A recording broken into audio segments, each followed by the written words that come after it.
2026 টি-20 বিশ্বকাপ নিয়ে জল্পনা-কল্পনার শেষ নেই। বাংলাদেশের সমর্থনে টুর্নামেন্ট বর্জনের হুমকি দিলেও শেষ পর্যন্ত পিছু হটতে পারে পাকিস্তান। শোনা যাচ্ছে আগামী 2 ফেব্রুয়ারি কলম্বোর উদ্দেশ্যে উড়াল দিচ্ছে বাবর রিজওয়ানরা। এই যাত্রার পেছনে রয়েছে অনেক রাজনৈতিক ও কূটনৈতিক সমীকরণ।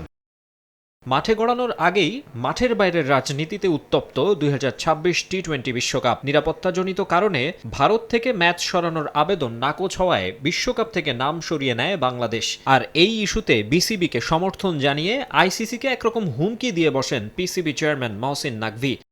তবে পর্দার আড়ালের চিত্রটা ভিন্ন। সূত্রের খবর, পাকিস্তান সরকার ও সামরিক বাহিনীর নীতি নির্ধারকদের সঙ্গে আলোচনার পর সুর নরম করেছে বোর্ড। আর্থিক ক্ষতি আর আন্তর্জাতিক ক্রিকেটে একঘরে হওয়ার ভয়ে শেষ পর্যন্ত অংশগ্রহণের পথেই নাকি হাঁটছে পাকিস্তান। জানা গেছে কলম্বো যাওয়ার বিমানের টিকিটও এরই মধ্যে নিশ্চিত করেছে পিসিবি।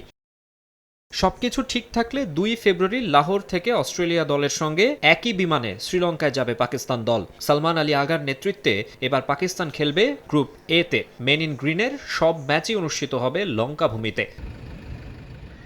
আগামী 7 ফেব্রুয়ারি নেদারল্যান্ডসের বিপক্ষে ম্যাচ দিয়ে বিশ্বকাপ মিশন শুরু করবে গ্রিন শার্টস। আর 15 ফেব্রুয়ারি কলম্বোর প্রেমাদাস স্টেডিয়ামে ক্রিকেট ক্লাসিকো। হাই ভোল্টেজ ম্যাচে লড়বে পাকিস্তান ও ভারত।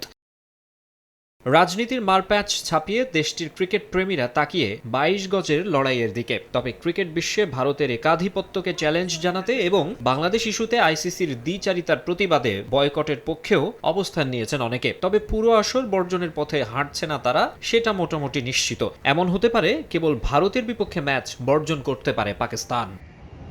মাকসুম আলম খান, সময় সংবাদ।